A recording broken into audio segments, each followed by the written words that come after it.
கணவரியே போற்றி என்று போற்றுகிறோம். உண்மைக்கு கணவரியே போற்றி என்று போற்றுகிறோம்.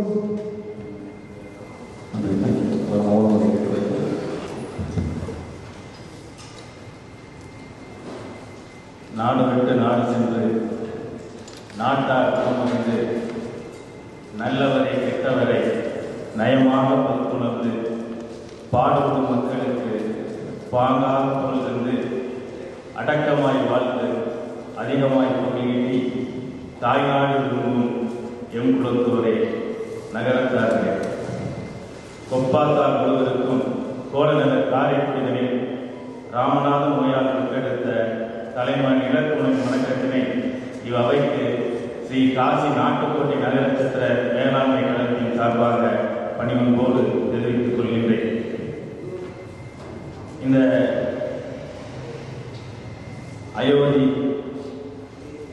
தேர் பவனி வரப்போகின்ற நாளை ஒட்டி இங்கே மிகச் சிறப்பாக சென்னை வாழ்க்கையாளர்களை வைத்து மிகச் சிறப்பாக இந்த நிகழ்ச்சியை ஏற்பாடு செய்து பத்திரிகையாளர் போது மிகச் சிறப்பாக நடைபெற்றுக் கொண்டிருக்கிறது.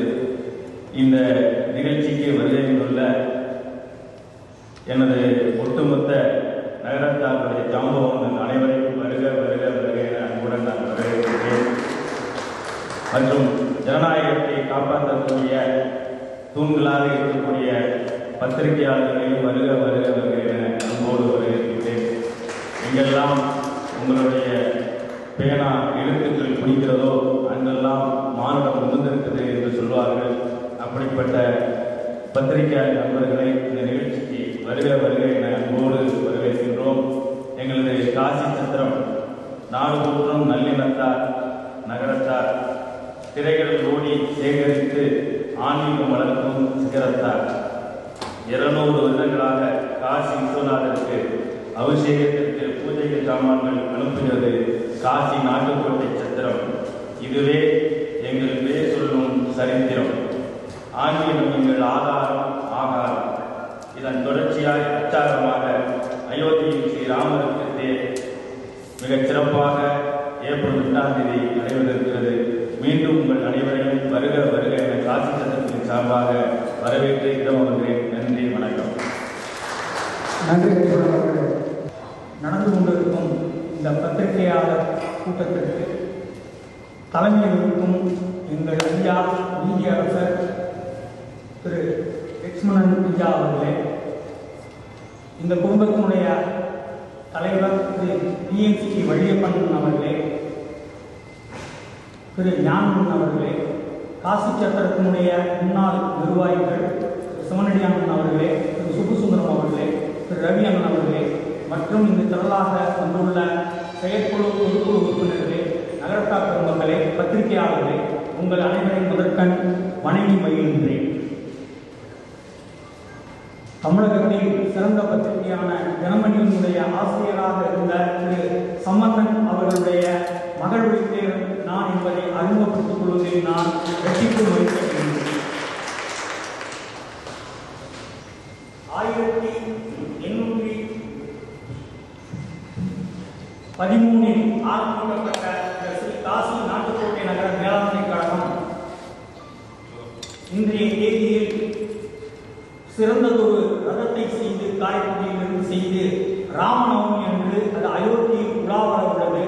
அதன் தொடர்பாக உங்கள் அனைவரையும் அழைத்து இந்த சிறியதொரு சமுதாயம் 1813 காசி முதல் ராமேஸ்வரம் வரை எண்ணற்ற திருப்பணிகளை செய்து வருகின்ற செய்தியை நீங்கள் மக்களுக்கு எடுத்துச் செல்ல வேண்டும் என்ற ஒரு முக்கிய காரணத்திற்காக உங்கள் அனைவரையும் அழைத்து எங்களுடைய சமுதாயத்தினுடைய தூண்களாக விளங்கும் நிலையில் அமைந்துள்ளவர்கள் எண்ணற்ற திருப்பணிகளை செய்து வருகின்றார்கள். ஒவ்வொரு குடும்பமும் ஒவ்வொரு கோயிலுக்கு மேல் பல கோயில்களை இந்த தமிழகத்துக்கு அழைத்து தங்களுடைய 2 கண்களாக ஒன்றை கல்வியும் மற்றொன்றை அறப்பணியாகவும் செய்து வருகின்றது. இந்த நிலையில் எங்கள் முன்னோர்கள் கொண்டாடிய அந்த ராமநவமியை பல ஆண்டு காலத்திற்கு பிறகு இப்பொழுது உள்ள நிர்வாகம் நகரத்தாருடைய பெரும் உதவியால் புதியதொரு ரகத்தை செய்து காரைக்குடியில் அயோத்தியில் வருகின்ற ராமநவமி என்று சிறப்பாக செயல்பட உள்ளது. வந்துள்ள உங்கள் அனைவரையும் வரவேற்பதில் நான் நடிப்பு மகிழ்ச்சி அடைகின்றேன். நீங்கள் அனைவரும் இந்த சமுதாயம் செய்கின்ற அரப்பணியை மக்களுக்கு எடுத்துச் செல்ல வேண்டும் என்று கூறி எனக்கு வாய்ப்பு கொடுத்தமைக்கு நன்றி கூறி விடைபெறுகின்றேன். நன்றி. காசி நாட்டுக்கோட்டை நகரச்சத்திர மேலாண்மை கழகம் ஏற்பாடு செய்திருக்கின்ற இந்த பத்திரிகையாளர் விழாவிற்கு பத்திரிகையாளர்களை அவர்களுக்கு எங்களை பற்றி எங்கள் சமூகம் செய்த ஆன்மீக காரியங்களை உங்களுக்கு தெளிவுபடுத்துவதற்காக இன்று நாங்கள் உங்களை அழைத்திருக்கின்றோம். எங்கள் சமுதாயம் ஜனத்தொகையை பொறுத்தவரையில் மிகவும் குறைந்த அளவு தான், 2 லட்சத்துக்கு உட்பட்டுத்தான் இருக்கும்.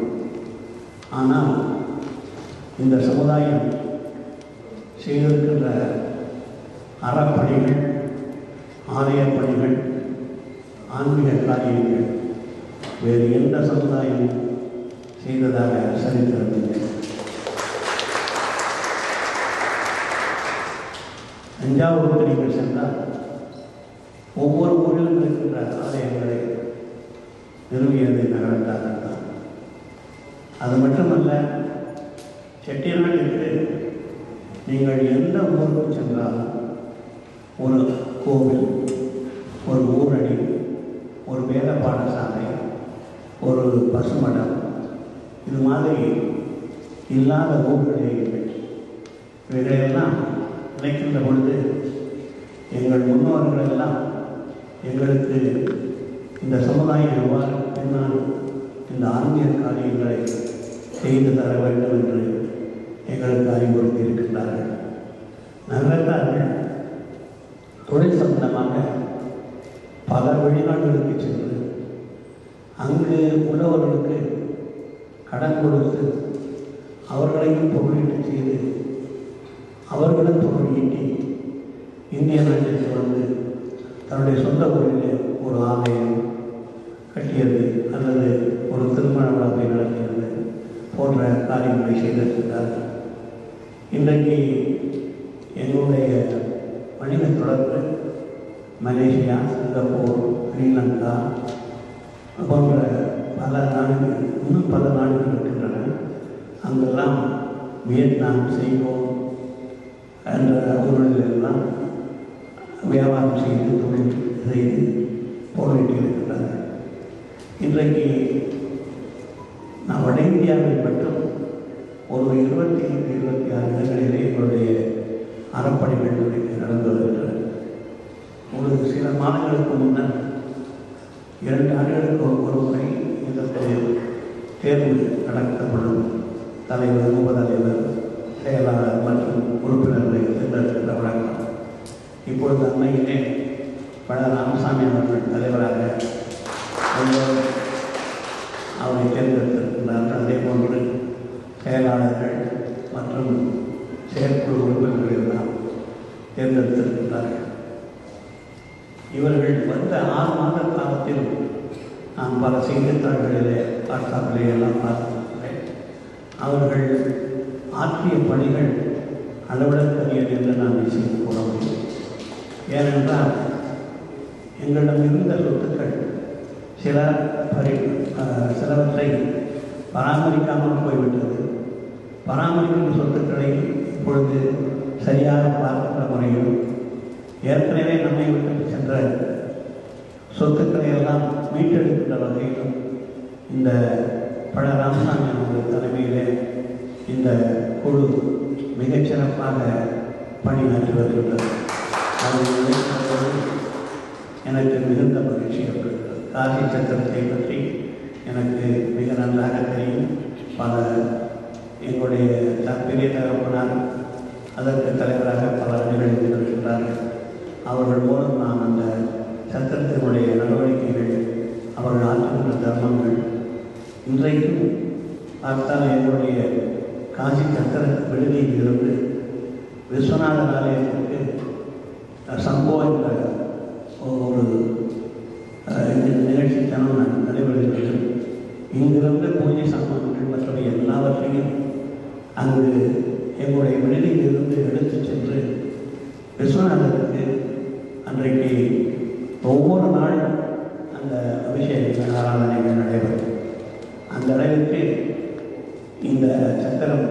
சிறப்பாக அந்த காசி விஸ்வநாதருக்கு பணியாற்றி வருகின்றது, அறப்பணியாற்றி வருகின்றது.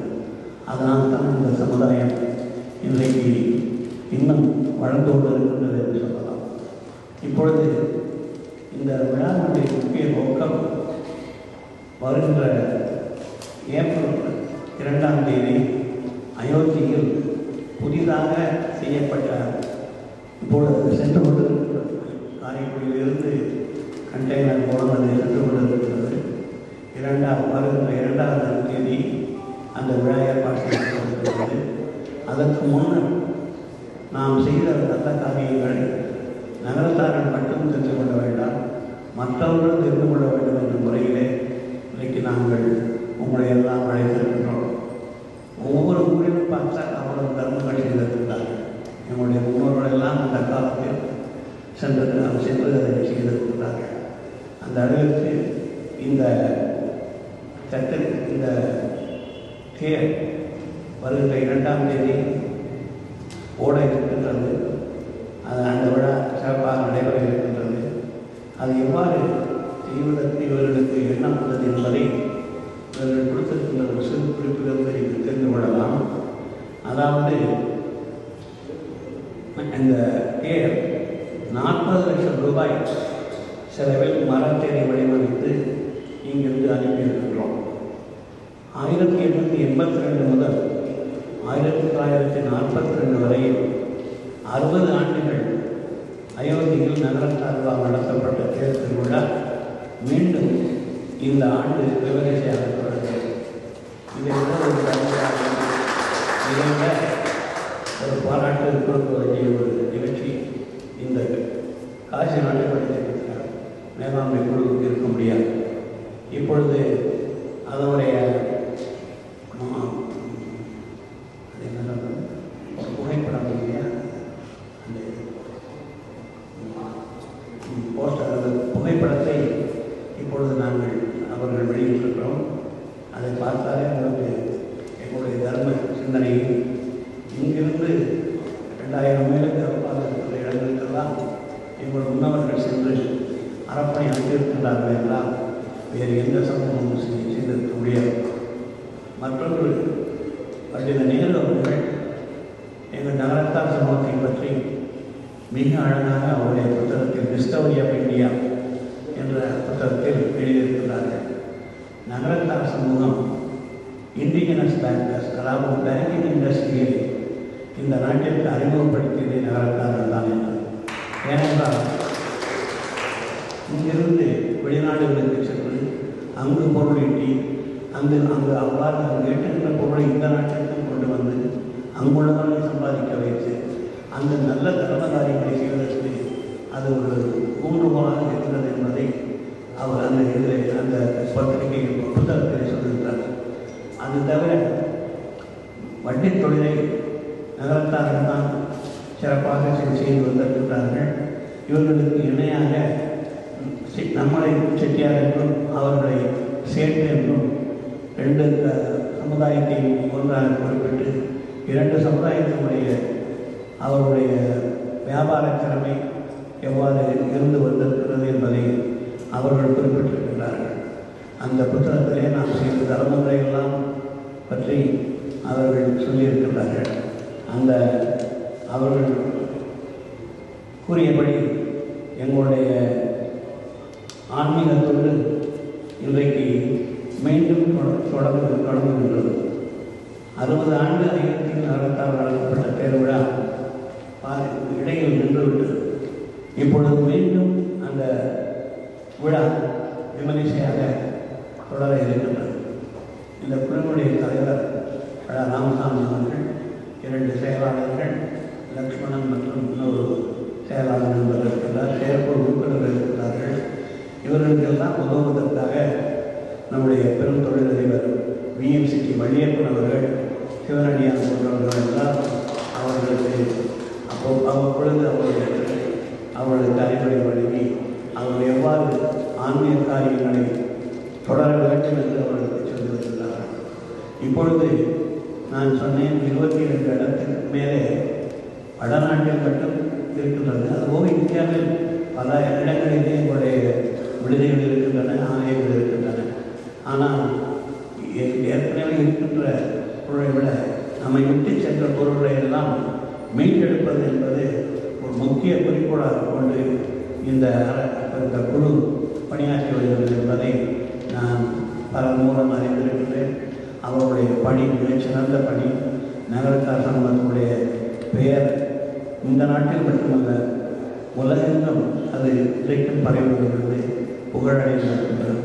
அமெரிக்கா சென்றால் அங்கு ஒரு ஆலயம். எல்லா வெளிநாடுகளிலும் எங்கள் பையன்கள் எங்களவர்கள் அங்கு வேலை செய்கின்ற பொழுது அந்தந்த ஊர்களில் அவர்கள் ஆலயம் கட்டி அதை மிகச் சிறப்பாக பரிமாறித்து வருகின்றார்கள். ஆகையினாலே பொருள் ஈட்டுவது என்பது என்னுடைய குறிக்கோள். இருந்தாலும் அந்த பொருளை நல்ல காரியத்திற்கு செலவிடுவது என்பது எங்களுடைய குறிக்கோள்.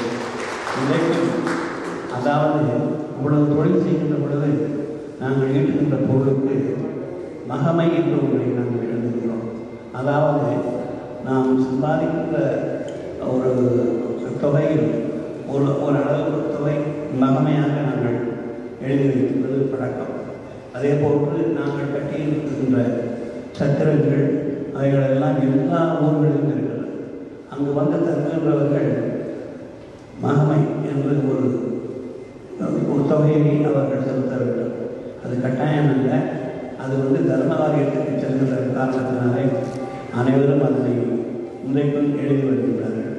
இந்த மாதிரி பல தர்மங்கள் செய்து இந்த சமூகம் புகழடைந்திருக்கின்றது.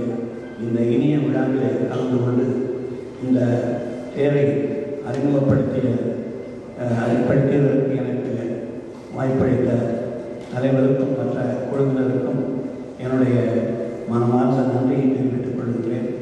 நாங்கள் பல விழாக்களிலே கலந்து கொண்டிருக்கின்றேன், பல ஆன்மீக பணிகளிலே கலந்து கொண்டிருக்கின்றேன். ஆனால் இன்றைக்கு அயோத்தியிலே நடத்த இருக்கின்ற தேர் திருவிழாவிற்கு இன்றைக்கே நாங்கள் இதை அறிமுகம் செய்து அந்த பணியை எனக்கு அளித்த குழுவினர் அனைவருக்கும் நான் மனமார்ந்த நன்றியை தெரிவித்துக் கொள்கிறேன். இது ஒரு பெரும் பேராக நான் கருதுகிறேன். உங்கள் அனைவருக்கும் என்னுடைய வணக்கம். இந்த விழாவில் கலந்து கொண்டிருக்கின்ற பத்திரிகையாளர்கள் அனைவருக்கும் எங்களுடைய காசி நாட்டுக்கோட்டை நகர சத்திர மேலாண்மை கழகத்தின் சார்பில் நான் நன்றியை தெரிவித்துக் கொள்கிறேன். இந்த விழா அமைத்ததன் நோக்கம் வருகின்ற ஏப்ரல் 2ஆம் தேதி அயோத்தி மாநகரில் புதிதாக கட்டப்பட்ட ஒரு மரத்தேர் 40-60 ஆண்டுகளுக்கு முன்னர் நகரத்தார்களால் நடத்தப்பட்டு வந்த இந்த விழா இப்பொழுது மீண்டும் தொடர்கின்றது. இந்த தேர் தேக்கு மரத்தால் செய்யப்பட்டிருக்கிறது.